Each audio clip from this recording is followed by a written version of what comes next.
నామానికి స్తుతులు స్తోత్రాలు వందనాలు.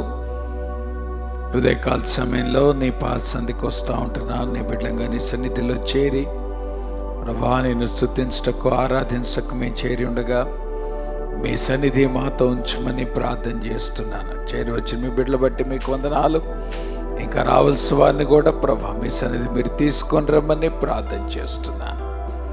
ప్రతి విధమైన ఆటంకము సమస్త అంధకార దురాత్మశక్తుల్ని యేసు నామములో బంధిస్తూ ఉంటున్నాం. ప్రభా మీరే కృప చూపించండి, సహాయం చేయండి.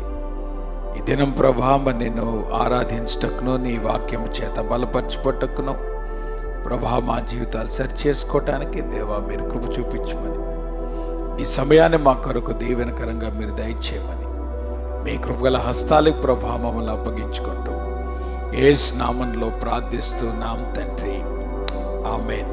మంచిది, మనందరం లేచి నిలబడి దేవుని వాక్యాన్ని మనం చదువుకొని ప్రభుని ఆరాధించి దేవుని వాక్యం కొరకు సిద్ధపడదాం. హెబ్రీయులకు రాసిన పత్రిక 11వ అధ్యాయం 7వ వచనం. అపోస్తలుడైన పౌలు హెబ్రీయులకు రాసిన పత్రిక 11వ అధ్యాయం 7వ వచనం. అందరం కలిపి చదువుదామండి. హెబ్రూ 11:7 వచనం.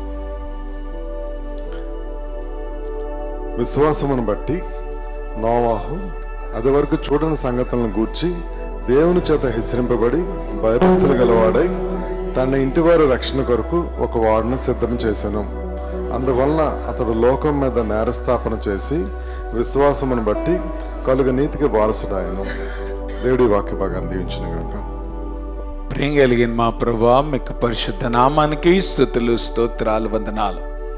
ఇంతవరకు ప్రభా నేను ఆరాధించడానికి మీ ఇచ్చిన కృపను బట్టి మీకు వందనాలు. ఈ సమయంలో ప్రభా నీ వాక్యాన్ని మేము ధ్యానించినట్టుగా నీ వాక్యం ద్వారా మీరు మాతో మాట్లాడి మీరే ఘనత మహిమ ప్రభావాలు పొందుమని యేసు నామంలో ప్రార్థిస్తున్నాం తండ్రి, ఆమేన్. దయచేసి కూర్చోండమ్మా. ఈ ఉదయకాల సమయంలో చదువుకున్నటువంటి దేవుని వాక్యాన్ని మనం ధ్యానం చేసుకుందాం. మనందరికీ తెలుసు హెబ్రీయులకు రాసిన పత్రిక 11వ అధ్యాయంకి రాగానే మనందరికీ ఒక ఫెమిలియారిటీ వచ్చేస్తుంది కదా. ఏంట ఫెమిలియారిటీ? విశ్వాస వీరుల జీవితాలు కదా. అది విశ్వాస వీరి జీవితాలు, అవి విశ్వాస వీరులే కాదు, మనవి కూడా అందులో ఉండాలి. నా మాట మీకు అర్థమవుతుందా? ఇక్కడ ప్రభు ఏం చేశాడు? కొంతమంది జీవితాలు ఆయన హైలైట్ చేశాడు. ఒక్కొక్క జీవితాన్ని సమ్మరైజ్ చేస్తూ ప్రభు ఒక్కొక్క స్టేట్మెంట్ మాట్లాడాడు. అయితే నేను ఈరోజు అందరి గురించి చూడబోట్లేదు, కానీ ఒక్క నోవా జీవితాన్నే చూడబోతూ ఉంటున్నాను. అంటే ఈ రకంగా మీరు ఊహించుకోండి, మన జీవితానంతటిని దేవుడు సమ్మరైజ్ చేసి ఒక్క స్టేట్మెంట్లో ఆయన మాట్లాడాలంటే what is that going to B? అర్థమవుతుందా? ఒకవేళ దేవుడు మన జీవితం అంతకు సమ్మరైజ్ చేసి ఒక్క స్టేట్మెంట్లో గనక ప్రభువు మాట్లాడాలంటే మన జీవితాల్లో అది ఏముండబోతా ఉంది మీకు అర్థం కావడానికి ఇక్కడ ఈ కాంటెక్స్ట్లో అట్లీస్ట్ 4 జీవితాలని సమ్మరైజ్ చేస్తూ ప్రభు మాట్లాడాడు. నోవాకి ముందున్నటువంటి వారు, నోవాకి తర్వాత ఉన్నటువంటి వారు. సో వీళ్ళ జీవితాల్లో what is that which was highlighted? మొట్టమొదటి కనుక మనం గమనిస్తే ఏబేలు జీవితం హైలైట్ చేయబడింది ఈ విశ్వాస వీరుల లిస్ట్లో. ఏమి హైలైట్ చేయబడింది? హేబేలు యొక్క ఆరాధన. అందుకే నేను దీనికి ఏం చెప్పానంటే ఫెయిత్ విచ్ ఈజ్ వర్షిపింగ్. అంటే ఒక విశ్వాస యొక్క జీవితంలో ఆరాధన అనేటువంటిది ఎట్లా ఉంటుందో ఏబేలు యొక్క జీవితం నుండి మనం నేర్చుకోవాలి. సో ఏబేలు జీవితం అంతటిని కూడా దేవుడు సమ్మరైజ్ చేస్తున్నప్పుడు ఆయన ఇచ్చినటువంటి స్టేట్మెంట్ ఏంటి? ఆ ఒక్క స్టేట్మెంటే which summarises the whole life of Abel. ఏమన్నాడు అక్కడ? హేబేలు చదవండి గట్టిగా, కయీను కంటే శ్రేష్టమైన బలి దేవునికి అర్పించెను. అంటే ఏబేల్ యొక్క జీవితం అంతటినీ సమ్మరైజ్ చేస్తూ దేవుడు ఏబేల్ యొక్క జీవితంలో దేని గురించి మాట్లాడాడు? ఆయన ఆరాధన గురించి మాట్లాడాడు. The worship of Abel. ఇంకంతే, హోల్ లైఫ్ని ఒక స్టేట్మెంట్లో చెప్పాలంటే ద వర్షిప్ ఆఫ్ ఏబెల్, అదొక్కటే హైలైట్ చేయబడింది. సరే, ఆ తర్వాత ఫెయిత్ వాకింగ్ అన్నాను. హనోక్ యొక్క జీవితాన్ని దేవుడు ఆయన ఎట్లాగ సమ్మరైజ్ చేశాడు ఒక్క వాక్యంలో. ఏముంది అక్కడ? అతడు కొనిపోబడక ముందు దేవునికి ఇష్టుడై ఉండెనని సాక్ష్యము పొందెను.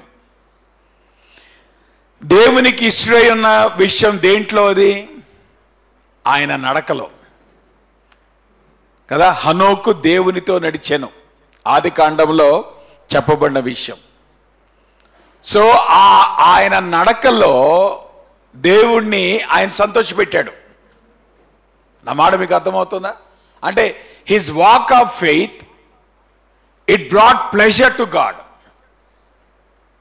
హనోకు ఏదైతే విశ్వాసపు నడకను నడిచాడో అది దేవునికి సంతోషాన్ని తీసుకొచ్చింది. సరే, ఈరోజు నేను నోవా జీవితాన్ని హైలైట్ చేస్తున్నాను. దానికి నేను పెట్టినటువంటి హెడ్డింగ్ ఏంటి చెప్పండి? Faith working. విశ్వాసము ఎట్లా పని చేస్తుంది. నోవా ఏం పని చేశాడమ్మా? చూసారా, నోవా యొక్క జీవితాన్ని అంతటినీ దేవుడు సమ్మరైజ్ చేసినప్పుడు ఆయన చెప్పిన స్టేట్మెంట్ ఏంటి? ఒక్క స్టేట్మెంటే, తన ఇంటి వారి రక్షణ కొరకు ఒక ఓడను సిద్ధం చేశాను. That is the life of Noah. 600 సంవత్సరాలు పైగా ఉన్నటువంటి నోవా యొక్క జీవితాన్ని దేవుడు సమ్మరైజ్ చేసినప్పుడు ఆయన పని కనబడతా ఉంది. ఏంటా పని? తన ఇంటి వారి రక్షణ కొరకు ఆయన ఓడను సిద్ధం చేశాడు. So faith working. ఆ తర్వాత మనం గనక గమనిస్తే అబ్రహాం యొక్క జీవితంలో దేవుడు సమ్మరైజ్ చేస్తూ ఏం హైలైట్ చేశాడు? నేను అక్కడ రాశాను, ఫెయిత్ వెయిటింగ్. ఏమన్నాడు అక్కడ? దేవుడు దేనికి శిల్పియు నిర్మాణకుడై ఉన్నాడో పునాదులు గల ఆ పట్టణం కొరకు అబ్రహాము అబ్రహాం కొడుకు కొరకు ఎదురు చూశాడా? పట్టణం కొరకు ఎదురు చూశాడా? మాట్లాడరే. మనమేమనుకుంటాం? అసలు అబ్రహాం జీవితం మనం ఆలోచించగానే ముందు మనకేం కనబడుతుంది? ఆయన భలే వెయిట్ చేశాడండి. దేనికోసం వెయిట్ చేశాడు? ఇస్సాకు కోసం వెయిట్ చేశాడు. ఇస్సాకు కోసం, కొడుకు కోసం వెయిట్ చేశాడండి అనుకున్నారా? అబ్రహాం కొడుకు ఎప్పుడు వెయిట్ చేయలే. అందుకనే కొడుకుని ఇవ్వడానికి వెనకాల. మాట్లాడరే. ఏమా, కొడుకుని అంతగా కొడుకు కొరకు వెయిట్ చేసినోడైతే కొడుకుని ఇచ్చేస్తాడా దేవుని కొరకు? ఏం చేసేవాడు అప్పుడు? దేవునితో కనీసం బేరం ఆడేవాడా? పోనీ దేవుని దగ్గర కనీసం అవాయిడ్ చేసేవాడా? ఆయన బేరం ఆడలేదు, ఆయన అవాయిడ్ చేయలేదు. కారణం ఏంటంటే ఆయన జీవితం యొక్క ఎంఫసిస్ ఇస్సాక్ కాదమ్మా. His life is not meant for Isaac. So ఆయన ఎదురు చూసింది కొడుకు కోసం కాదు. ఆయన దేనికోసం ఎదురు చూశాడు? అబ్రహాం అంత చీప్గా మనకు కనబడుతున్నాడు కదా. అబ్రహాం యొక్క విశ్వాసం ఈ లోకంలో ఉన్న వాటి విషయాల కోసం ఎదురు చూడటం అది చీప్ అమ్మా. దాని కొరకు మనం ఎదురు చూడక్కర్లే. దేని కొరకు ఎదురు చూడాలి? అబ్రహాం దేని కొరకు ఎదురు చూశాడు? ఏమన్నాడు అక్కడ? దేవుడు దేనికి శిల్పియు నిర్మాణకుడై ఉన్నాడు అంటే అబ్రహాము తన జీవితంలో తీసుకున్న నిర్ణయాలన్నీ కూడా దాని చుట్టూ బేస్ అయి ఉన్నాయి. His hope in the coming city. ఏదైతే దేవుని రాకడ రాబోతుందో, దేవుని పట్టణం ఏదైతే నిర్మాణం కాబోతుందో, అసలు నాకు ఆశ్చర్యం వేస్తుంది. అసలు అబ్రహాం చేతిలో బైబిల్ కూడా లేదు కదా. మనకి 66 పుస్తకాల దేవుని వాక్యము చేతిలో ఉంటే మనకి తెలియట్లా ఏం జరగబోతుందో. భవిష్యత్తు గురించి మనకంత అవగాహన లేదు. మరణం తర్వాత ఏం జరుగుతుందో ఎవరికి తెలియదు. అందుకే చాలామంది నిర్ణయాలు తీసుకోవట్లే. కానీ మరణం గురించి ఆలోచించే ఓపిక కూడా లేదు మనకి. టైం లేదు. మరణం తర్వాత ఏమవుద్దో మనకు అక్కర్లేదు. మనకల్లా కావాల్సిన ఏంటి? ఈ లోకంలో మనకన్నీ సర్దుబాటు అయితే చాలు. కానీ అబ్రహాంకి దేవుని వాక్యం ఏముందని చెప్పి ఆయనకి ఏం తెలుసని, అసలు ఆయనకి దేవుని పట్టణం గురించి ఎట్ట తెలుసమ్మా? ఆయనకి నేను అంటాను, దేవునితో సహవాసం చేయటం వల్ల వచ్చేటువంటి ఇల్యూమినేషన్, అది గ్రహింపు. ఎవరైతే దేవునితో సహవాసం చేస్తారో, ఎవరైతే దేవునితో సంబంధం కలిగి ఉంటారో, ఎవరైతే విశ్వాసం విషయంలో పరిపక్వత కలిగి ఉంటారో, వారి ఆలోచన ధోరణులు వేరుగా ఉంటాయి, వారి ప్రాధాన్యతలు వేరుగా ఉంటాయి. వారు ఎదురు చూసేది ఈ లోకంలో ఉన్న విషయాల కొరకు కాదు. This is nothing when compared to what God is going to do. కాబట్టి నేనేమంటానంటే, ఈ నలుగురు జీవితాలకి మధ్యలో ఎవరి జీవితం వచ్చింది? నోవా జీవితం. సో ఈ రోజున how does A working faith will exhibit in the people? ప్రజలలో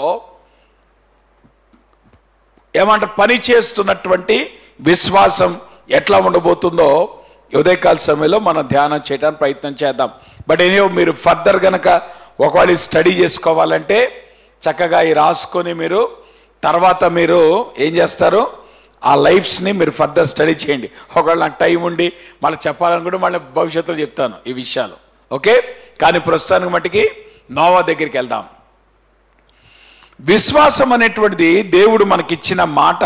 విశ్వాసం అనేటువంటి మాట మనం చాలా ఈజీగా మాట్లాడుతూ ఉంటాం. మేము విశ్వాసమండి, మేము దేవుని నమ్ముకున్నామండి, మేము కూడా విశ్వాసం కలిగి బతుకుతున్నామండి. అంటే విశ్వాసం అనేటువంటి మాట మన జీవితాల్లో ఇడ్లీ దోశ తిన్నంత ఈజీగా వచ్చేస్తుంది కదా. మీరేం తింటారని ఎట్లా అడుగుతారో, మేము విశ్వాసం అనేటువంటి మాట చాలా సింపుల్గా మాట్లాడుతూ ఉంటాం మనం.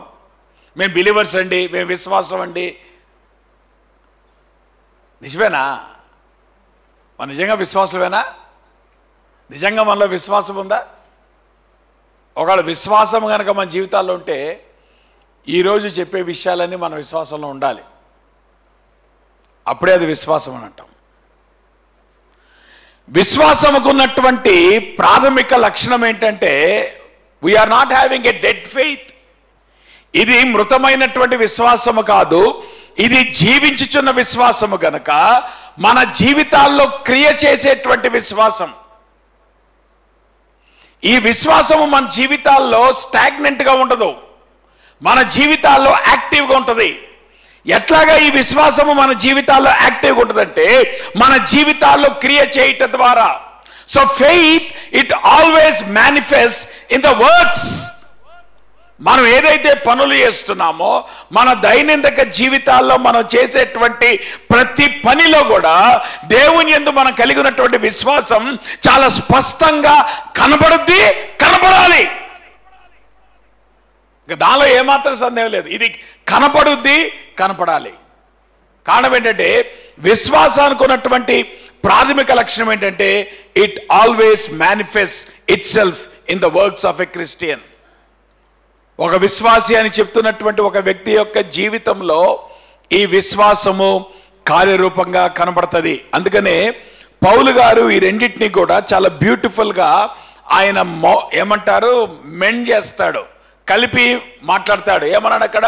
మీరు విశ్వాసము ద్వారా కృపచేతనే రక్షించబడి ఉన్నారు. అంటే మన రక్షణలో మనము దేవుని యందు విశ్వాసం ఉంచుట ద్వారా ఆయన కృపచేత మనల్ని రక్షించుకున్నాడు. అంటే the way in which you put faith in God, it is only through grace. నువ్వు ఎట్లాగైతే దేవుని యందు విశ్వాసం ఉంచడం జరిగిందో, ప్రపంచంలో ఉన్నటువంటి 700 కోట్ల మందిలో నువ్వు దేవుని యందు విశ్వాసం ఉంచడం అనేటువంటిది నీ గొప్పతనము కాదు, ఇది కేవలం దేవుని కృప. సో నీ ఫెయిత్ యొక్క స్టార్టింగ్ అనేటువంటిది దేని బట్టి జరిగింది? మీరు కృపచేతనే రక్షించబడి ఉన్నారు.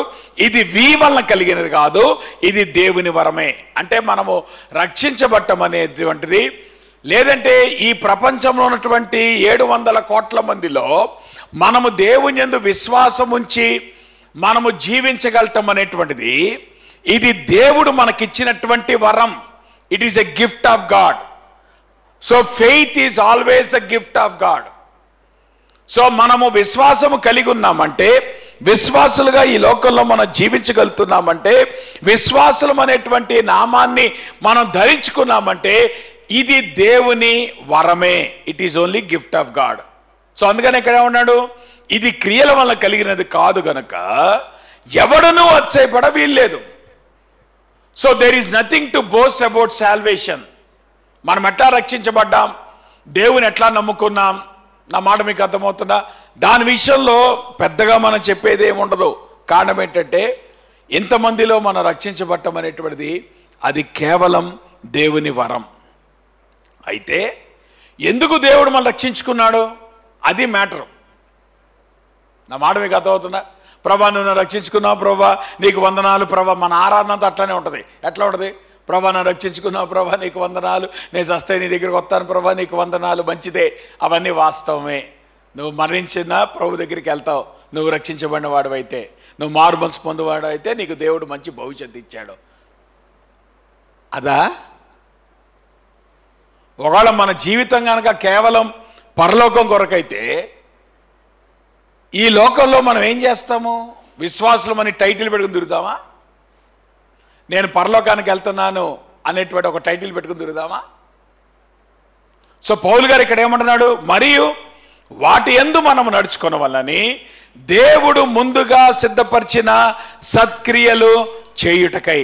అంటే ఫెయిత్ అనేటువంటిది మన జీవితాల్లో ఎట్లాగా అది ప్రత్యక్షపరచబడుతుంది, అది ఎట్లాగా తెలియచేయబడుతుంది అనేటువంటిది కనుక మనం గమనిస్తే, మన పనుల ద్వారా. So your day to day life, your day to day decisions will show that you are a believer. So నువ్వు రక్షించబడటం అనేటువంటిది దేవుని వరం, అది దేవుని కృప. ఆ కృపను పొందుకున్నటువంటి మనము మన జీవితాల్లో క్రియల మూలంగా మన విశ్వాసం అనేటువంటి విషయాన్ని లోకానికి తెలియజేసినట్లుగా ఉండాలి. అది మన సాక్ష్యం. నువ్వు ఏదైతే నీ విశ్వాసాన్ని క్రియల రూపంగా నీ ప్రతి నిర్ణయంలో నువ్వు చూపిస్తూ ఉంటున్నావో, నీ క్రియలు దేన్ని రుజువు చేస్తాయంటే, నువ్వు కలిగినటువంటి విశ్వాసాన్ని రుజువు చేస్తాయి. అంటే నువ్వు చేసేటువంటి ప్రతి పని, నువ్వు తీసుకునే ప్రతి నిర్ణయం, నువ్వు చేసే ప్రతి ఆలోచన, నువ్వు విశ్వాసి అనేటువంటి విషయాన్ని లోకానికి తెలియచేయాలి. That is the purpose of faith. అందుకే అలెగ్జాండర్ మెక్లారన్ చాలా కామెంటరీస్ రాశాడు. ఆయన ఒక మాట అంటాడు, if faith has any reality in us at all. ఒకవేళ మన జీవితాల్లో విశ్వాసం అనేటువంటిది వాస్తవం అయితే, ఇట్ వర్క్స్. ఆ విశ్వాసము పనిచేయాలి. మన జీవితాల్లో విశ్వాసము కలిగి ఉంటున్నటువంటిది నిజంగా అది వాస్తవం అయితే కనుక it has to work. If it has no effect, ఒకవేళ మన జీవితంలో విశ్వాసము గనక కార్యము చేయకపోతే ఇట్ హ్యాస్ నో ఎగ్జిస్టెన్స్. అక్కడ విశ్వాసము లేదని అర్థం. నీ విశ్వాసము గనక కార్యరూపంలో గనక అది తెలియచేయబడకపోతే అది విశ్వాసం కానేరదు, అది విశ్వాసముగా పిలవబడదు. కారణం ఏంటంటే, విశ్వాసముకున్నటువంటి ప్రధానమైనటువంటి లక్షణం ఏంటనంటే గనక గమనిస్తే, if you are a believer, your life should show the works of a believer. ఒక విశ్వాసం నువ్వు చెప్పుకుంటున్నప్పుడు నీ జీవితంలో నువ్వు చేసే ప్రతి పని కూడా నువ్వు విశ్వాసం అనేటువంటి విషయాన్ని చాలా స్పష్టంగా లోకానికి తెలియచేయాలి. అది జీవించేటువంటి విశ్వాసం. కారణం ఏంటంటే, ఒకవేళ విశ్వాసం గనక మృతమైపోతే అప్పుడు ఆ విశ్వాసానికి ఎఫెక్ట్ ఉండదు. కానీ నువ్వు గనక ఒక లివింగ్ ఫెయిత్ నువ్వు కలిగినటువంటి వాడవైతే, జీవించినటువంటి విశ్వాసము నువ్వు కలిగిన వాడవైతే, అటువంటి విశ్వాసంతో నువ్వు ఈ లోకంలో జీవిస్తూ ఉన్నట్లయితే ఆ విశ్వాసం అనేటువంటిది నీ క్రియలలో స్పష్టంగా కనపడాలి. ఎందుకంటే ఈ రోజున నోవా యొక్క జీవితంలో ఈ ప్రిన్సిపల్ అనేటువంటిది ఎట్లా వర్కౌట్ అవుతుందో మీకు వివరించడానికి నేను ఇష్టపడతా ఉన్నాను. రైట్, నోవా యొక్క విశ్వాసంలో what are the elements of faith that shows his works of faith. అంటే ఎటువంటి విశ్వాసాన్ని ఆయన కలిగి ఉండటం ద్వారా ఎటువంటి పనులు తన జీవితంలో చేశాడు అనేటువంటిది ఈ ఉదయకాల సమయంలో మనం ధ్యానం చేద్దాం. దానిలో మొట్టమొదటి విషయం ఏంటంటే, నోవా యొక్క విశ్వాసం అనేటువంటిది అతను దేవుని వాక్యాన్ని నమ్మటంలో చాలా స్పష్టంగా కనబడతా ఉంది. మనం చాలాసార్లు అంటాం, ఏమండి దేవుని వాక్యం నమ్ముతానండి, దేవుని వాక్యం నేను శ్రద్ధగా వింటానండి, దేవుని వాక్యం నేను చదువుతానండి, దేవుని వాక్యం నేను రాసుకుంటానండి అని మంచిదే. కానీ దేవుని వాక్య ప్రకారం నువ్వు జీవిస్తున్నావా? దేవుని వాక్య ప్రకారం నిర్ణయాలు తీసుకుంటున్నావా? కాబట్టి దేవుని వాక్య ప్రకారం నువ్వు నిర్ణయాలు తీసుకోకపోతే నువ్వు దేవుని వాక్యాన్ని అనుసరించే వాడివి కాదు. నిన్ను మోసం చేసుకోమాక. నువ్వు నిజంగా దేవుని ఎందు విశ్వాసం కలిగిన వాడవైతే దేవుని వాక్య ప్రకారం నీ జీవితం కొనసాగాలి. కారణం ఏంటంటే, విశ్వాసం యొక్క ప్రథమ క్రియ మన జీవితాల్లో ఏంటో తెలుసా? దేవుని వాక్యాన్ని నమ్మగలిగి దాని ప్రకారం నిర్ణయాలు తీసుకోగలగటం. నోవా యొక్క జీవితంలో దేవుని వాక్యాన్ని ఎట్లాగా నమ్మాడు అనేటువంటి విషయాన్ని గనక మనం గమనిస్తే ఇది మన సెంట్రల్ వర్స్. ఏమన్నాను అక్కడ? విశ్వాసమును బట్టి నోవాహు అది వరకు చూడని సంగతులను గూర్చి దేవుని చేత హెచ్చరింపబడి భయభక్తులు గలవాడై తన ఇంటి వారి రక్షణ కొరకు ఒక ఓడను సిద్ధం చేశాను. అది నోవా యొక్క ఎంటైర్ లైఫ్. ఆ ఎంటైర్ లైఫ్ని మనం గనక ఏమంటారు విభజిస్తే, ఆ విభజనలో మొట్టమొదటి కనబడే విషయం ఏంటంటే హిస్ ట్రస్టింగ్ గాడ్స్ వర్డ్. ఇప్పుడు జాగ్రత్తగా గమనించండి, మన చేతిలో దేవుని వాక్యం సంపూర్ణంగా ఉందమ్మా. 66 పుస్తకాల దేవుని వాక్యం సంపూర్ణంగా ఉంది. నోవా చేత అసలు వాక్యం ఉందా? ఆయన నమ్మింది దేన్ని? కేవలం దేవుని మాటను. సో దేవుని మాటను నమ్మి ఆయన నిర్ణయం తీసుకున్నాడు. సో ఒక రకంగా దేవుని మాటను నమ్మటం అనేటువంటిది మనకి ఈజీగా ఉంటుందా, నోవాకి ఈజీగా ఉంటుందా? యాక్చువల్ మనకి ఈజీ. కారణం ఏంటి? మనకు మొత్తం స్టోరీ తెలుసు. అబ్బో, మనకి ఓల్డ్ టెస్టమెంట్ స్టోరీ తెలుసు, మనకి క్రాస్ స్టోరీ తెలుసు, ఆ తర్వాత మనకి ఫ్యూచర్ స్టోరీ తెలుసు, సెకండ్ కమింగ్ స్టోరీ తెలుసు. అసలు మనకు తెలియంది లేదు. గ్రేస్ బ్యాప్టిస్ట్ వాళ్ళకి అయితే మరీ తెలుసు. అర్థమవుతుందా? మన వీడియో నిండా ఈ స్టోరీలే వస్తున్నాయి. ఏ స్టోరీలు? అన్నీ వచ్చేస్తున్నాయి బ్రహ్మాండంగా. ఎంతమంది మీ దేవుని వాక్యాన్ని నిజంగా నమ్ముతున్నాం? మీరు దేవుని వాక్యాన్ని వింటున్నారు, మంచిదే, శ్రద్ధతో వింటున్నారు, మంచిదే. కానీ ఎంతమంది దేవుని వాక్యాన్ని యాజ్ ఇట్ ఈస్గా చెప్పింది చెప్పినట్టుగా నమ్ముతున్నారు? విశ్వాసంకు ఉన్నటువంటి మొట్టమొదటి లక్షణం ఏంటంటే taking God's word as it is. నోవాహు దేవుని వాక్యాన్ని ఎట్లా నమ్మాడంటే, జాగ్రత్త గమనించండి, అక్కడ ఏమని రాయబడింది? అది వరకు చూడని సంగతులను గూర్చి దేవుని చేత హెచ్చరింపబడ్డాడు. అంటే నోవాహు తన జీవితంలో దేవుడు చెప్పేదాకా ఆ సంగతులు ఏంటో కూడా ఆయన తెలియదు. అందుకే దేవుని వాక్యం ఏం చెప్తుంది? అంతకుముందు ఎప్పుడు నోవాహు తన జీవితంలో చూడనటువంటి సంగతుల గురించి దేవుడు మాట్లాడాడు, వాటిని దేవుడు నమ్మాడు. దేవుని మాటను నమ్మాడు. నమ్మి ఏం చేశాడు? ఒక ఓడను సిద్ధము చేశాను. సో నోవా యొక్క పని ఏంటి? To build the arc. Almost 120 years పట్టింది నోవాహు ఆర్క్ని బిల్డ్ చేయటానికి.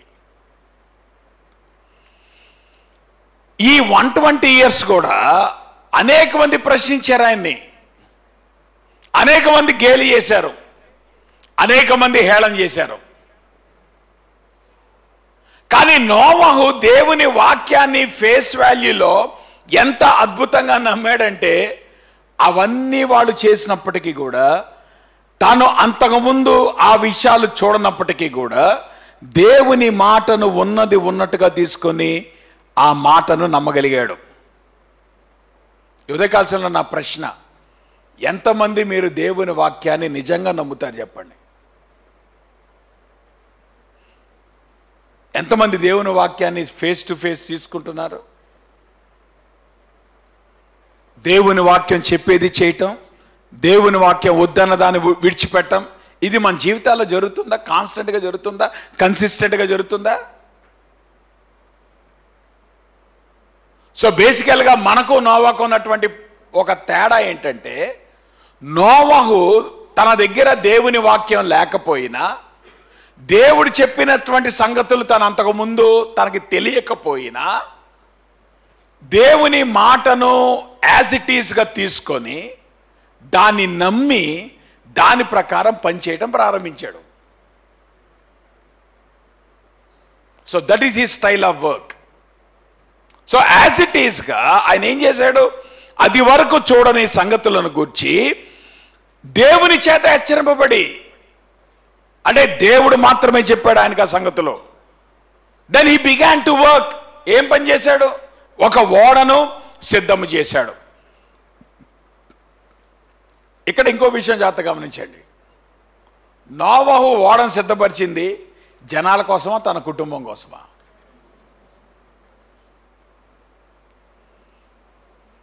మాట్లాడరేంటమ్మా? మనకందరికీ నోవా జీవితం ఎట్లా కనపడుతుంది తెలుసా? ఫ్లాప్ లైఫ్లో కనపడుతుంది మనకి. నోవా లైఫ్ ఏమనిపిస్తుంది మనకి?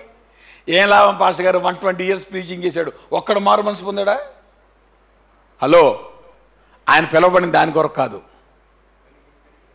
ఆయన పిలవబడిన దేని కొరకు? దేని కొరకు?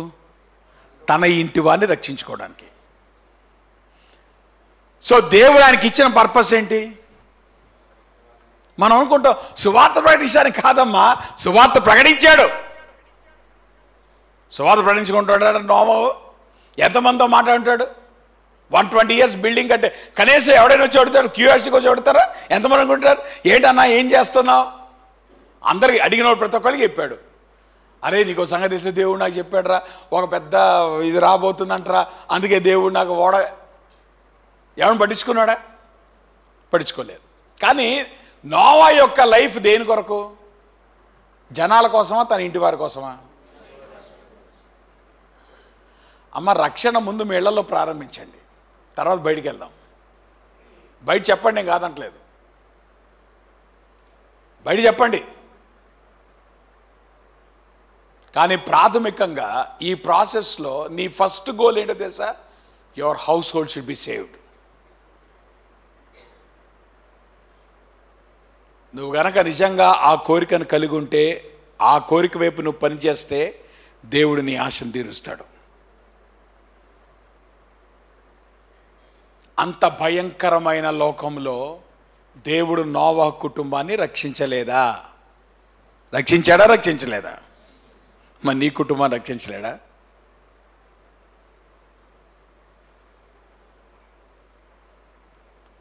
సో నోవా యొక్క జీవితాన్ని మనం ఎట్లా స్కేల్ చేస్తామంటే 120 years ఆఫ్ యూజెస్ ప్రీచింగ్ అనుకుంటాం మనం.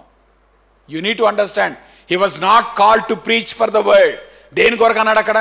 తన ఇంటి వారి కొరకు రక్షణ, తన ఇంటి వారి రక్షణ కొరకు వాడని సిద్ధం చేశాడు. చెప్పండి, నోవా సక్సీడ్ అయ్యాడా లేదా? తన ఇంటి వారిని రక్షించుకున్నాడా లేదా? రక్షించుకున్నాడు. అంటే ఇప్పుడు తన పర్పస్ నెరవేరిందా లేదా? అది. సో నోవహు దేవుని యందు కలిగినటువంటి విశ్వాసం అనేటువంటిది తన క్రియల రూపంగా కనబడింది. ఎట్లా క్రియల రూపంగా కనబడింది? దేవుని మాటను నమ్మాడు. దేవుని మాటను నమ్మి వాడను కట్టం ప్రారంభించాడు. వాడను కట్టం ప్రారంభించడమే కాదు, తన కుటుంబాన్ని దేవుని కొరకు సంపాదించగలిగాడు. That is successful life.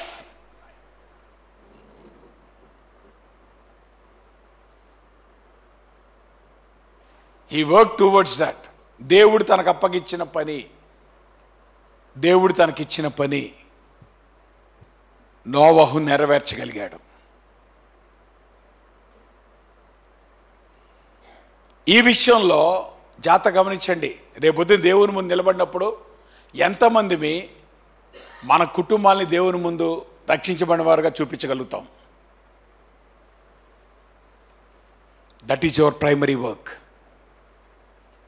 నీ మొదటి పని నీ పిల్లలు రక్షించబడాలి, నీ కుటుంబం రక్షించబడాలి.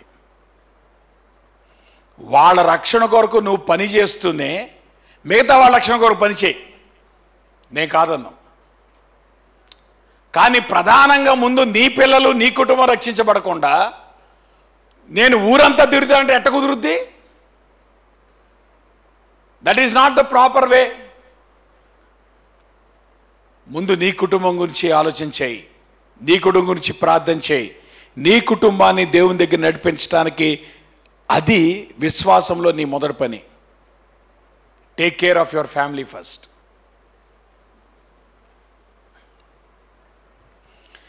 ఆదికాండంలో అమ్మా ఎంత అద్భుతమైన మాట కనబడుతుందంటే 2 సార్లు రిపీట్ అయింది ఆ మాట. మీరు కాల్సి చదువుకున్న తర్వాత 6:22లో కనబడుతుంది, 7:5లో కనబడుతుంది. ఏమది అక్కడ? నోవహు అట్లు చేశాను. ఎట్లా చేశాడు ఆయన? దేవుడు అతనికి ఆజ్ఞాపించిన ప్రకారము యావత్తు చేశాను. అబ్బా, మన గురించి దేవుడు చెప్పగలుగుతాడమ్మా? నేను ఆజ్ఞాపించినట్లు ఈమె లేదంటే ఈయన సమస్తము చేశాడు అని చెప్పగలుగుతాడు దేవుడు మన జీవితాల గురించి? అది ఫెయిత్ అంటే. విశ్వాసం అనేటి మొట్టగా నువ్వు దేవుని మాటను నమ్మి నీ క్రియలలో అది కనపడాలి. నీ క్రియలు ఎట్లా కనబడుతుంది? నువ్వు దేవుని మాటను తూచా తప్పకుండా చేస్తే రేపొద్దున దేవుడు డిక్లేర్ చేస్తాడు. ఏమని? నేను అతని ఎళ్ళ లేదంటే ఆమె ఎళ్ళ కలిగిన ఉద్దేశాలు సంపూర్తిగా నా మాట ప్రకారం చేశాడు. దేవుడు చెప్పడా? చెప్పండి. ఏమా, ఏ నోవహు విషయంలో దేవుడు చెప్తాడా? మన విషయం చెప్పడా? ఆ మాట మీకు అర్థమవుతుందా? రేపొద్దున దేవుడు నువ్వు నిలబడినప్పుడు దేవుడు ఏం చెప్పాలి? ఇది చెప్పాలి. నోవహు విషయంలో దేవుడు ఏం చెప్పాడో మన జీవితంలో కూడా దేవుడు చెప్పాలి. ఇంకా మన విషయంలో గట్టిగా చెప్పాలి. ఎందుకు చెప్పాలి? నోవహుకైతే దేవుని వాక్యం లేదండి, మనకైతే దేవుని వాక్యం ఉంది. నేను అందుకే అంటాను, మనకున్నంత తీవ్రంగా అమ్మా తీర్పు ఇంకెవరికి ఉండదు, ఏ తరానికి కూడా ఉండదు. ఎందుకు? మనకు తెలిసినంత వాక్యం ఏ తరానికి తెలియదు. మనకున్నంత నాలెడ్జ్ ఏ తరానికి లేదు ఇంతవరకు చర్చ్ హిస్టరీలో. నేను అందుకని అంటున్నాను, మన తరాన్ని దేవుడు కడిగినట్టు ఏ తరాన్ని కూడా కడగడం. We will face fierce judgment before God. ఈ తరము మనమే దేవుని ముందు భయంకరమైన తీర్పు పొందుతాం. కారణం ఏంటంటే మనకున్న జ్ఞానము, మనకున్న పరిజ్ఞానము, మనకున్న అనుభవము, మనకి దేవుని వాక్యం గురించి దేవుని గురించి తెలిసినంతగా ఏ తరానికి కూడా తెలియదు. కాదు, ప్రాబ్లం ఏంటంటే వాళ్ళకు తెలిసి తెలియకుండా చక్కగా దేవుని మాటను ప్రతిదీ తోచా తప్పుకొని చేశారు. మనం ఏం చేస్తున్నాం? Is your faith sowing in your works? అది వరకు చూడని సంగతులు ఏం చూడలేదు అంతకుముందు ఆయన. జాగ్రత్తగా గమనించండి, ఆయన అంతకుముందు ఎప్పుడు కూడా వర్షము, చెప్పండి, ఏం చూడలేదు? వర్షము చూడలేదు, వరద చూడలేదు. మనం ఈ రెండు చూసాం. మాట్లాడరే, నోవహు కంటే ఎక్కువ చూసాం కదా. ప్రపంచవ్యాప్త ఊర్లలో చూసాం, మన ఊర్లోనే కాదు. టీవీలో ఏం చేస్తున్నాం ఇప్పుడు మనం? ప్రపంచవ్యాప్తంగా ఎక్కడ వరద వచ్చినా. కానీ నోవహు తన జీవితంలో he never saw those things before. అక్కడ ఏం రాయబడిందమ్మా? అతడు అది వరకు చూడని సంగతులు. ఎందుకంటే ఆదికాండంలో ఏమని రాయబడిందమ్మా? అది వరకు పొలమందలియే పొదయును భూమి మీద ఉండలేదు, పొలమందలి ఏ చెట్టును మొలవలేదు. ఏలయనగా దేవుడైన యెహోవా భూమి మీద వాన కురిపించలేదు, నేలను సేద్యపరచుటకు నరుడు లేడు. అయితే ఆవిరి భూమి నుండి లేచి నేల అంతటిని తడిపెను.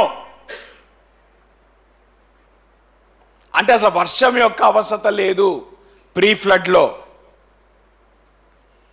సో దేవుడు మానవుని కలగజేసినప్పటి నుండి నోవహు యొక్క కాలం వరకు కూడా వర్షం అనేది వాళ్ళు చూడలేదు.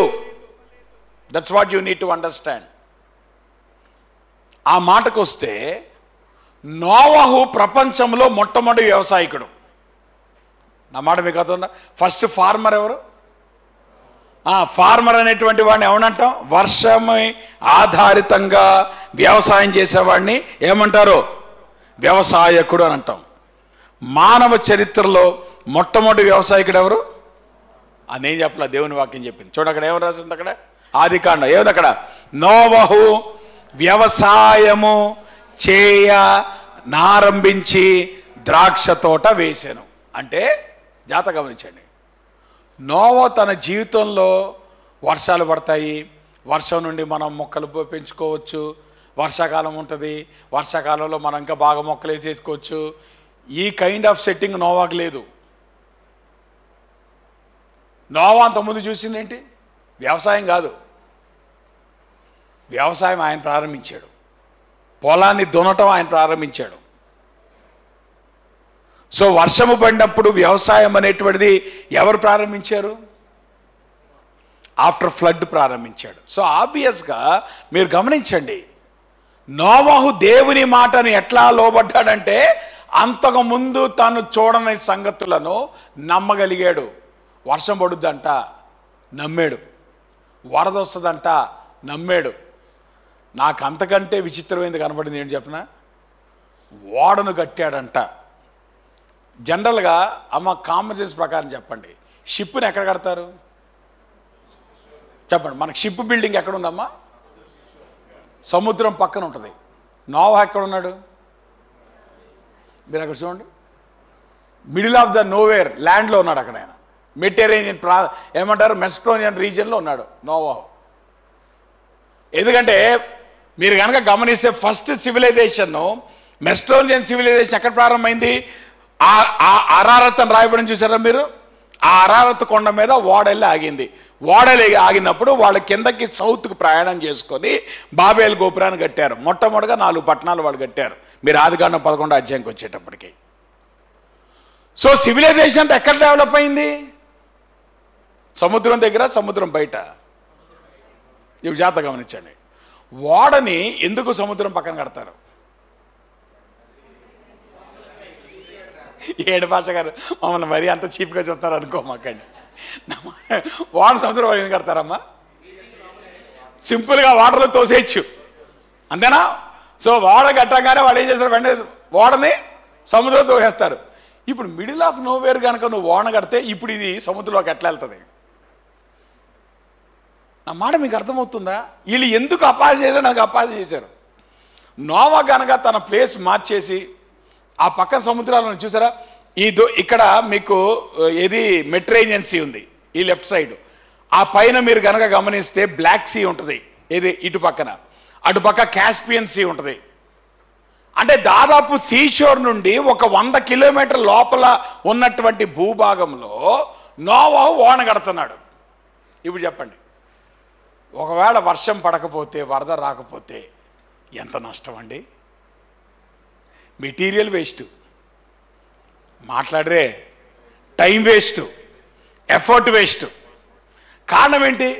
నువ్వు ఓడను కట్టేది మ్యూజియం పెట్టడానికి కాదు, మాట్లాడరే. ఓడను కట్టేది ఎందుకు?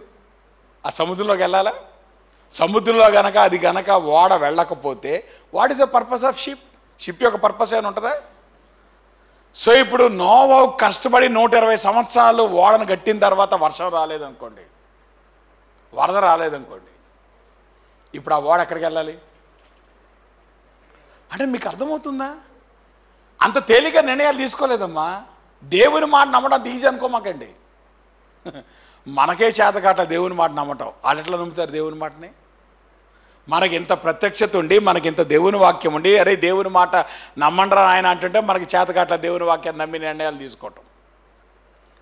నోవాహు ఆ రోజుల్లో how could he do this? ఇది ఫెయిత్ కాక ఇంకేమవుతుంది? వాట్ ఇఫ్ ఒకవేళ వర్షం రాకపోతే, ఒకవేళ వరద రాకపోతే ఏమవుతుంది? అది ఎంత ఏమంటారు, ఫూలిష్నెస్ అవుతుంది అప్పుడు. కానీ నోవాహు ఎక్కడైనా వెనకడుగేశాడా? అడుగేయలేదు. ఏం చేశాడు? తనకు అప్పగించబడిన పనిని అద్భుతంగా చేశాడు. నేను అంటాను, that is trusting God's word. అమ్మ, మనం దేవుని వాక్యం చదవటంలో ఉపయోగమేం లేదు. మనము దేవుని వాక్యాన్ని ఎంతవరకు లోబడుతున్నాం, ఎంతవరకు దేవుని వాక్య ప్రకారం మన జీవితాలు కట్టుకుంటున్నాం, అది గనక లేకపోతే, దేవుని వాక్యము గనక మన జీవితాల్లో అటువంటి మార్పు తీసుకొని రాకపోతే, దేవుని వాక్యం మన జీవితాల్లో పని చేయటం లేదు. దేవుని వాక్యం మన జీవితాల్లో పని చేయాలంటే you have to learn to trust God. ఏ విషయాల్లో ట్రస్ట్ చేయాలి? అంతకుముందు చూడని సంగతులు ట్రస్ట్ చేయగలగాను. ఎవడు చేయింది నువ్వు చేయగలగాలి. నా మాట మీకు అర్థమవుతున్నా? అందరు చేసేది నువ్వు చేస్తే విశ్వాసం ఎట్లా అవుద్దమ్మా? లోకమంతా చేసింది నువ్వు చేస్తే విశ్వాసం ఎట్లా అవుద్ది? నువ్వేం చేయాలి? లోకమంతా చేయండి నువ్వు చేయగలగాలి. లోకమంతా ఎక్కడైతే సాతానుగాడికి సాష్టాంగ పడుతుందో అక్కడ నువ్వు నిలబడగలగాలి. అది ట్రస్టింగ్ గాడ్స్ వర్డ్ అంటే. అంతకుముందు ఎన్నడూ నువ్వు చూడని సంగతుల్లో మనమేముంటుంది తెలుసా? ప్రభా నాకు చూపించయ్యా, అప్పుడు నా విశ్వాసం భలే గట్టిపడుతుంది. ఏంది గట్టిపడేది? నువ్వు చూస్తే విశ్వాసం ఎప్పుడు గట్టిపడదు. నోవా యొక్క విశ్వాసం దేని మీద ఆధారపడిందమ్మా? చూసిన విషయాలా? దేవుడు చేసిన విషయాలా? దేని మీద? దేవుడు చేసినా చేయకపోయినా, అంతకుముందు ఎన్నడూ చూడని విషయాలు దేవుడు చేయమని చెప్తే ఆ విషయాల్లో లోబట్టం ముందు నేర్చుకోండి. So your obedience is not in the known, your obedience is in the unknown. Unknown థింగ్స్లో నువ్వు ఒబీడియన్స్ చూపించగలగాలి. అన్నోన్ థింగ్స్లో నువ్వు దేవుని ట్రస్ట్ చేయగలగాలి. లోకమంతా ఇది చెప్తుందండి, దేవుడు నాకు ఇది చెప్తున్నాడు, నేను ఇది చేస్తాను అనగలగాలి నువ్వు. అది విశ్వాసం అంటే. నువ్వు చూసావా? చూడలేదు. నీకు తెలుసా? తెలీదు. ఎవరు తెలుసు? నాకు చెప్పిన దేవుని తెలుసు. నాకు అది చాలు. దేవుడు చెప్పాడు, నేను చేస్తాను. ఒకవేళ నీ చుట్టూ ఉన్నటువంటి వారు ఇది నాన్ సెన్సికల్ అన్నా, ఇది వర్కౌట్ అవ్వదన్నా, అది గేలి చేసినా, అవమానం చేసినా ఏం చేయబడాలి? అది వరకు చూడని సంగతుల కొరకు నువ్వు దేవుణ్ణి ట్రస్ట్ చేయగలగాలి. Because your faith starts with trusting God's word. దేవుని మాటను నమ్మటంతో ప్రారంభమవుతుంది. రెండోది, విశ్వాసం అనేటువంటిది నీ పర్సివరెన్స్లో కనపడుతుంది. నీ యొక్క ఓపిక. నా మాట మీకు అర్థమవుతుందా? నాకు ఓపిక లేదు పాస్టర్ గారు అంటే కుదరదు. ఓపిక తెచ్చుకో. కారణం ఏంటంటే నీ విశ్వాసం అనేటువంటిది నీ యొక్క పర్సివియరెన్స్, ఓర్చుకోవటం. ఇక్కడ జాగ్రత్తగా గమనించండి. అక్కడ ఏం రాబడింది? పేతురు రాసిన పత్రికలో, మరియు ఆయన పూర్వకాలమందున్న లోకమును విడిచిపెట్టక భక్తిహీనుల సమూహం మీదకి జలప్రళయం రప్పించినప్పుడు నీతిని ప్రకటించిన నోవహును మరి 7 కాపాడెను. జాగ్రత్తగా గమనించండి. నోవహు ఓర్పు దేంట్లో చూపించాడంటే 120 సంవత్సరాలు ఓడను కట్టంలో ఓపిక చూపించాడు. కారణం ఏంటి? అక్కడ వర్షం లేదు, వెదర్లో మార్పు లేదు, సముద్రానికి దగ్గరలో లేడు. అయినప్పటికీ కూడా ఓడను కట్టం ప్రారంభించాడు. 120 సంవత్సరాలు కట్టాడు. సో ఆబ్వియస్గా ఈ 120 సంవత్సరాలు ఓడను కట్టడంలో తన ఓర్పుని ఆయన చూపిస్తున్నాడు. విశ్వాసం అనేటువంటిదమ్మా నీ ఓపికలో కనబడాలి. ఓర్చుకోవాల్సింది తప్పదు. Your faith demands perseverance. Your faith demands patience. Patience కలుగున్నప్పుడు మాత్రమే నీ విశ్వాసము స్ట్రాంగ్గా తయారవుతుంది. అంత మాత్రమే కాదు, despite the scorn of the world. తన చుట్టూ అనేక మంది గేలి చేస్తున్నారు, లేదంటే రకరకాలుగా మాట్లాడుతున్నారు.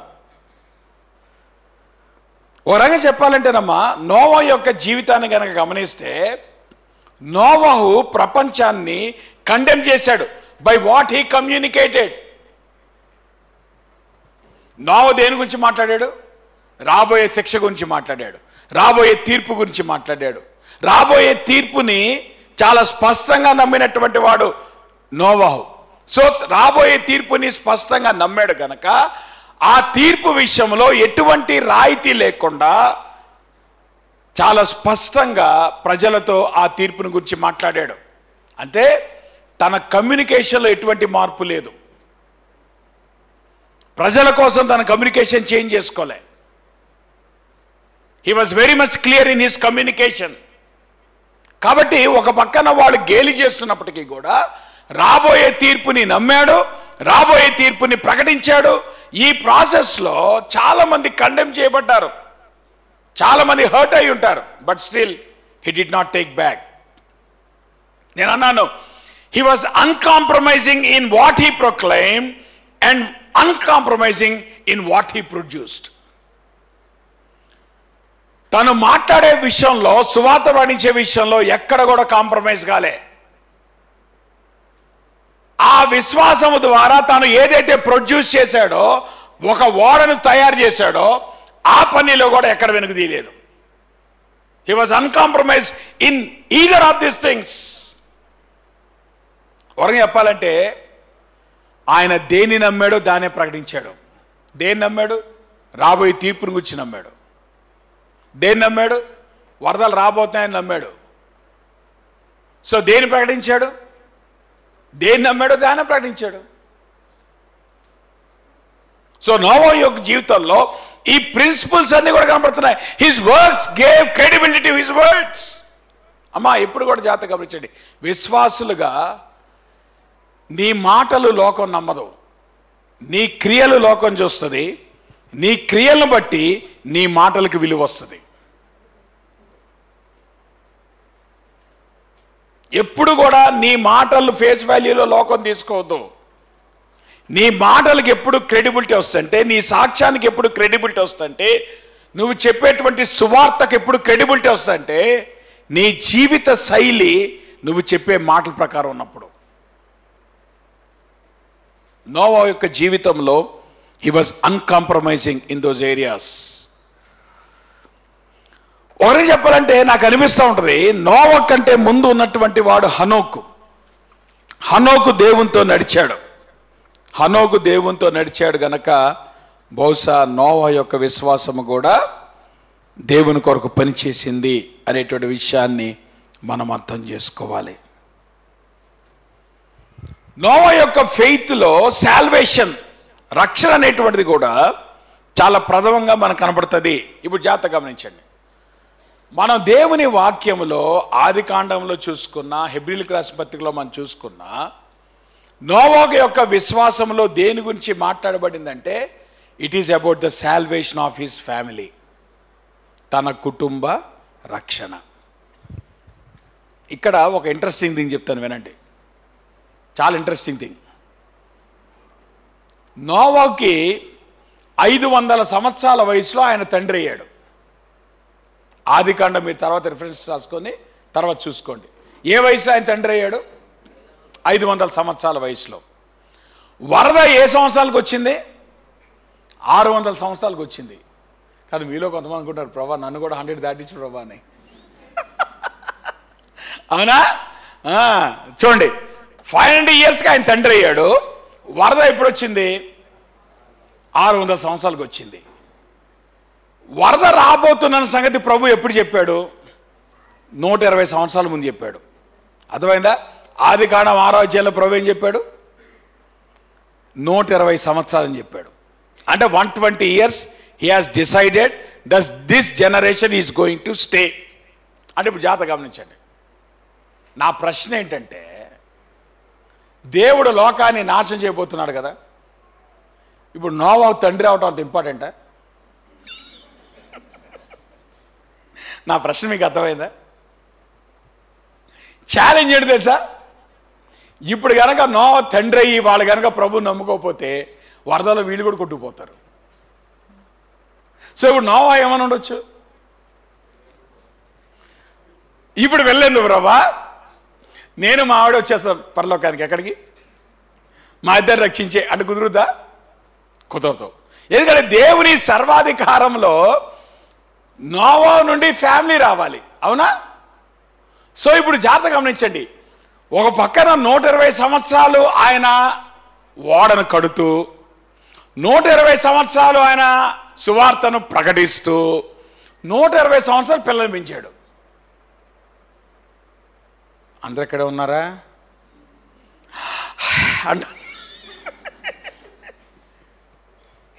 ఇన్ని పొల్లడి చేశాడు ఈ ముసలోడు. అందుకే 500 సంవత్సరాలకి అంటే చూడండి, దేవుడు తన సర్వాధికారంలో ఎందుకు నోవాకు పిల్లలు ఇచ్చేటప్పుడు? నా మాట మీకు అర్థమవుతుందా? అబ్రాహాము తన పిల్లల్ని పెంచగలడని దేవుడు అబ్రాహాం పిల్లలు పుట్టకముందే చెప్పాడు లేదా? మాట్లాడరేంటమ్మా? అబ్రాహాము దేవుని భయభక్తుల్లో పిల్లలు పెంచాలన్న సంగతి ఎవరికి తెలుసు? దేవునికి తెలుసా లేదా? సో ఇప్పుడు నోవాహు కూడా తనకున్నటువంటి టైం అంటే 100 years ఆఫ్ టైం ఉంది. ఈ 100 years ఆఫ్ టైంలో నోవాహుకు ఉన్నటువంటి ఛాలెంజ్ ఏంటో తన కుటుంబం రక్షించబడటం. అవునా కదా? ఒకవేళ తన కుటుంబం రక్షించబడకపోతే జరిగేటువంటి ప్రక్రియ ఏంటి? భవిష్యత్తు ఉండదు, ఇంకా ప్రపంచానికి భవిష్యత్తు ఉండదు. సో ఆబ్వియస్గా దేవుని ఉద్దేశం ఏంటి? మిగతా వాళ్ళందరూ ప్రభుని తెలుసుకోవాలని కాదు, మిగతా వాళ్ళందరూ ప్రభుని తెలుసుకోవాలని కాదు. అనిల్ భాస్కర్ ఎట్లా కంటారు అనుకో, అక్కడ మిగతా వాళ్ళందరికీ సువార్త ప్రకటించటం. నా మాట మీకు అర్థమవుతుందా? మనం అనుకుంటాం కదా, అందరికంటే ఎక్కువ సంవత్సరాలు బతికినోడు ఎవడు? మెతుషల. మీరు కనుక ఆ యొక్క జీనియాలజీ చూస్తే వరదలో కొట్టుపోయినోడు కూడా మెతుషలనే. ఏ లాభమ్మ, 945 ఏళ్ళు బతికాడు కానీ ప్రభువు మాట నమ్మలేదు, వరదలో కొట్టుకుపోయాడు. మనమే అనుకుంటాం 100 సంవత్సరాలు బతికాడు. ఏం చేసుకోవడం 100 సంవత్సరాలు? ఏం చేసుకోవడం 100 సంవత్సరాలు? హ్యాపీ బర్త్డే ఏం చేసుకోవడానికి? నీ వల్ల దమ్మిడి ఆదాయం ఉందా దేవునికి? ఏమనుకోమాకండి. ఏం చేయడానికమ్మా సెలబ్రేషన్స్? అరే what is that your achieving for God? But Noah విషయంలో దేవుడు తనకు అప్పగించిన పని ఏంటో తెలుసా? అందుకే ఇక్కడ రాయబడింది, మీరు ఆది కాండంలో చూసినా లేదంటే హెబ్రీయులకు రాసిన పత్రికలో చూసినా, the emphasis of Noah life is not about the perishing world, because God knows everybody is going to be perished. దేవుని తెలుసమ్మా వరదల్లో ప్రతి ఒక్కడు కొట్టుకుపోతాడని. దేవుని తెలుసు వరదల్లో నిల్చుండే నోవా కుటుంబం ఒకటే అని. సో ఇప్పుడు నోవా యొక్క మిషన్ ఏంటి? నోవా యొక్క మిషన్ ఏంటి? కుటుంబాన్ని దేవుని దగ్గరికి నడిపించుకోవటం. 500 సంవత్సరాల వయసులో తండ్రి అయ్యి తనకున్నటువంటి 100 సంవత్సరాల కాలంలో, ఎందుకంటే 600 సంవత్సరాలకి వరద వచ్చింది, దేవుడు 120 సంవత్సరాల ముందు ప్రకటించాడు. సో ఆబ్వియస్గా నోవా తాను సిద్ధపరచుకొని ఆ 100 సంవత్సరాల్లో ఒక పక్కన ఏం చేశాడు? వాడను సిద్ధపరుస్తా, ఇంకో పక్కన ఏం చేశాడు? తన కుటుంబాన్ని దేవుని దగ్గర నడిపించాడు. కారణం ఏంటి తెలుసా? దేవుని వాగ్దానాలు నెరవేర్చబడాలంటే నోవా యొక్క కుటుంబం చాలా ప్రాముఖ్యమైంది. అమ్మా, ఈరోజు దేవుని పని ఈ లోకంలో జరగాలంటే నీ కుటుంబం, నా కుటుంబం చాలా ప్రాముఖ్యమైంది. Your life is very valuable.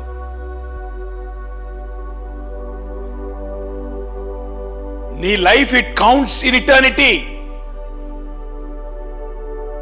మన తర్వాత వచ్చేటువంటి తరం వాళ్ళు దేవుని నమ్ముకోకపోతే ఏం కాబోతా ఉంది? ఎలాగ యూఆర్ గోయింగ్ టు ఫేస్? కాబట్టి నోవాహు తన యొక్క ఫెయిత్లో సాల్వేషన్ కనబడింది. ప్రార్థన చేసుకుందాం. ఉదయకాల సమయంలో దేవుని వాక్యపు వెలుగులో మన జీవితాలు పరిశీలించుకుందాం.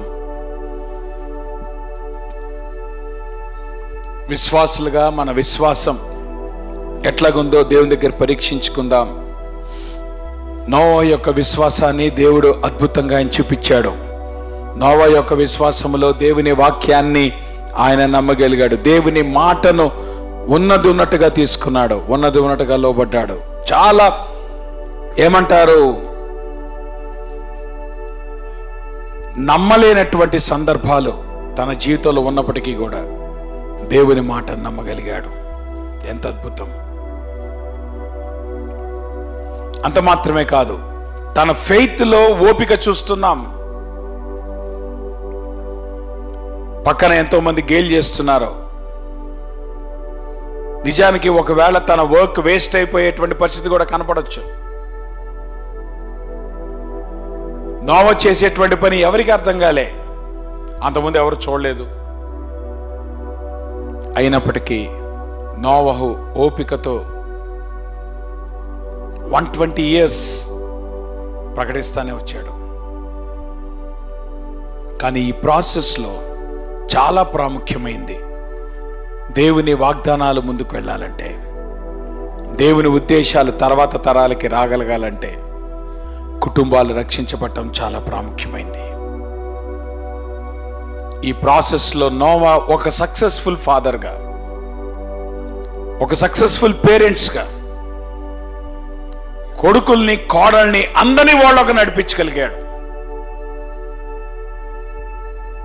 అటువంటి భయంకరమైన ప్రపంచం చుట్టూత నోవా దినాలు ఎంతో భయంకరమైన దినాలు, లోకమంతా భ్రష్టు పట్టినటువంటి దినాల్లో, అటువంటి దినాల్లో తన కుటుంబాన్ని దేవుని కొరకు పెంచగలిగాడు. ఎంత వండర్ఫుల్ ఫెయిత్ కలిగి ఉన్నాడమ్మా నోవా. మన జీవితంలో అటువంటి సాక్ష్యం అని చెప్పగలమా? మన పిల్లలను ప్రభు కొరకు మనం సంపాదించాలి. మన పిల్లలు ప్రభు చేతిలో వాడబడాలి. అది జరగనంత కాలం వాళ్ళ అచీవ్మెంట్స్ దేనికి పనికిరావు. నిజంగా ప్రపంచానికి భవిష్యత్తు ఉండాలంటే మన కుటుంబాల ముందు దేవుని దగ్గర కట్టబడాలి. మన పిల్లలు దేవుని చేతిలో వాడబడాలి.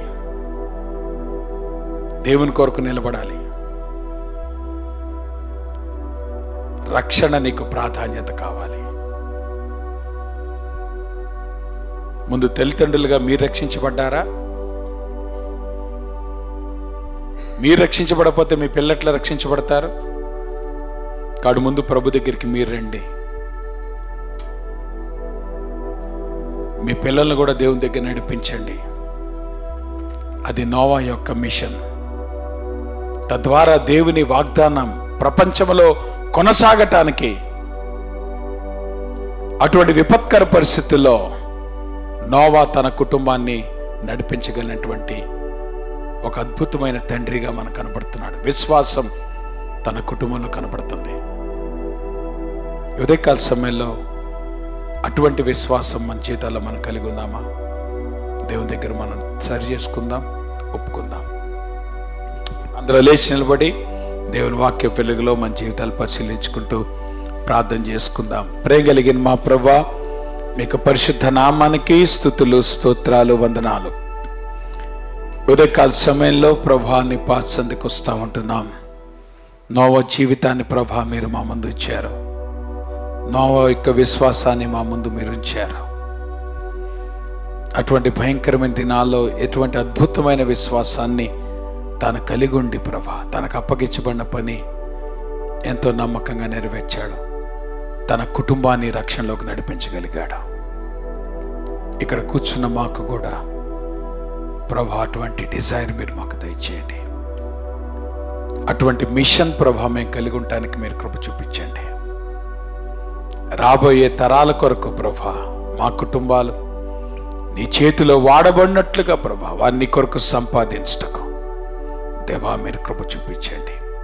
ఓర్పును దయచేయండి. నీ మాటను నమ్మటానికి అంతకుముందు ఎప్పుడు నేను చూడని సంగతులలో ప్రభా నీ మాటను ట్రస్ట్ చేయడానికి ప్రభా మీరు మా కృప చూపించి నడిపించమని ప్రతి ఒక్కరిని మీ కృపగల హస్తాలకు అప్పగించుకుంటూ మా జీవితాల్లో ప్రభా అటువంటి నిర్ణయాలు మేము తీసుకోవటానికి అటువంటి మార్పు మా జీవితాల్లో మీరు దయచేయమని యేసు నామంలో ప్రార్థిస్తున్నాం తండ్రి.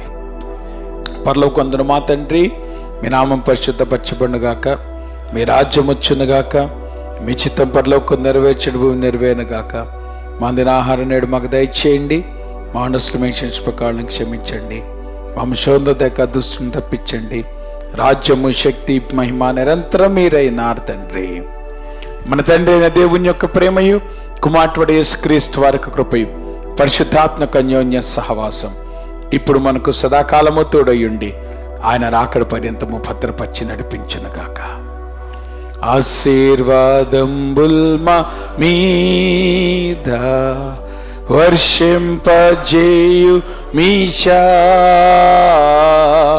ఆశతో నమ్మి ఉన్నాము నీ సత్య వాగ్దత్తము ఈ మీద కృమ్మారించుము దేవా, క్రమ్మార ప్రేమ వర్షంబుల్ కృమ్మారించుము దేవా. ఆమేన్. మా అందరికి వందనాలు. God bless you.